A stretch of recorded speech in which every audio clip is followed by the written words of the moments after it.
ನಮಸ್ಕಾರ.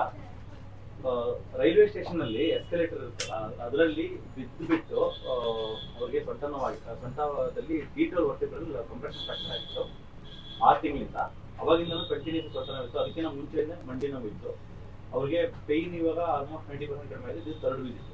So fracture ಆಗಿದ್ರು ಕೂಡ ವಿತೌಟ್ ಸರ್ಜರಿ ಅದು ಹೆಂಗೆ ವಾಸಿ ಆಯಿತು ಅಂತ ಅವರ ಒಂದು ಕೇಳೋಣ. ನಮಸ್ಕಾರಮ್ಮ. ನಮಸ್ತೆ. ಸೊ ನಿಮ್ಮ ಪರಿಚಯ ಮಾಡ್ಕೊಳ್ಳಿ. ಮಗಳ್ರಿ ನಿಮ್ಮ ಪರಿಚಯ ಮಾಡ್ಕೊಳ್ಳಿ. ಶಾಂತವಾರ ಯಾವ ಹೇಳಿ? ಬೆಳಗಾವಿ. ಏನ್ ಕೆಲಸ ಮಾಡ್ತೀರಿ? ನಮ್ದು ಮಗನವ್ರಿ, ಮಗನೇ ಐತಿದ್ರು ಪೈಲ. ಈಗ ಬಿಟ್ಟಿದೇನ್ರಿ ನೀವು. ಇವ್ ಕಾಲ್ ಮಂಡೆ ನೋವು ಬರಾನ ಬಿಟ್ಬಿಟ್ಟೇನ್ರಿ ಎಲ್ಲ ಕೆಲಸ. ಬಿಟ್ಟಿದ್ರಾ? ಈಗ ಒಂದ್ 8 ವರ್ಷ ಆತ್ರ ಬಿಟ್ಟಿಗೆ ಆತ್ರಿ. 8 ವರ್ಷದಿಂದ ಬಿಟ್ಟಿದ್ರಾ? ಬಿಟ್ಟಿದ್ರಿ. ಈಗ ಕಾಲ್ ನೋವು ಬಂದಾಗಿಂದ ಬಿಟ್ಬಿಟ್ಟೇನ್ರಿ. ಈಗ ಇಟ್ಟಿತ್ಲ ಅಂದ್ರೆ ಹೆಚ್ಚಾಗಿಬಿಟ್ರಿ ಮನೆ ಕಾಲು. ಒಟ್ಟು ಕುಂಡ್ರಾಕ ಹೇಳಾಕ ಬರ್ಲಿಲ್ರಿ. ಡಾಕ್ಟರ್ಗಳಿಗಾರೆ ತೋರ್ಸಾನ ಅಂದ್ರ ಅವ್ರು ಇಂಜೆಕ್ಷನ್ ಅದು ಮಾಡಿಸ್ಕೊಂಡ ಮೂತಿ ಅದು ಎಲ್ಲ ಬಾವು ಬರಾಕೈತ್ರಿ. ಒಟ್ಟ ಆಗಿ ಬರ್ಲಿಲ್ರಿ. ಮತ್ತ ಎಲ್ಲ ಬೇರೆ ಕಡೆ ತೋರ್ಸಾನ ಅಂದ್ರ ಅವ್ರು ಆಪರೇಷನ್ ಮಾಡ್ಬೇಕಂದ್ರಿ.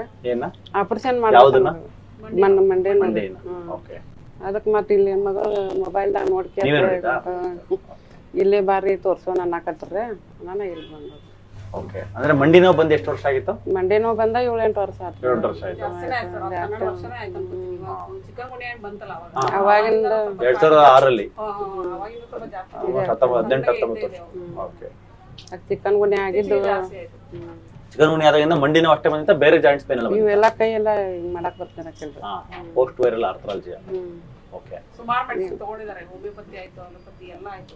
ಬಟ್ ಏನೋ ಅವ್ರಿಗೆ ಸೈಡ್ ಎಫೆಕ್ಟ್ ಜಾಸ್ತಿ ಆಯ್ತು. ಏನಾಗ್ತಿತ್ತು ಸೈಡ್ ಎಫೆಕ್ಟ್? ಮುಖ ಎಲ್ಲ ಉಟ್ಕೊಳ್ಳೋದು, ಕೈ ಎಲ್ಲ ಬಾವು ಬರೋದು. ಇವೆಲ್ಲ ಕಾಲು ಬಿಗದಂಗ ಆಗೋದ್ರಿ. ಕುಂಡ್ರಾಕ ಹೇಳಾಕ ಬರ್ತಿರಕಿಲ್ಲ. ಇತ್ತಿತ್ಲಾಗಂತೂ 1 ವರ್ಷ ಆತ್ರ ಒಟ್ಟ ಅಡ್ಗಿನ ಮಾಡಿಲ್ರಿ. ಒಟ್ಟ ಅಡ್ಗಿನ ಮಾಡಕ್ ಆಗ್ಲಿಲ್ರಿ. ನಿಂತ್ಕೆ ಒಂದ್ ಸ್ವಲ್ಪ ಸರ್ಪ್ ಉನ್ನಟ್ ಆಗಿತ್ರಿ. ಅದ್ರ ಬಳಕ ಅಲ್ಲೇ ನನಗೆ ಲಘು ಗೊತ್ತಾಗ್ಲಿಲ್ರಿ ಅದ.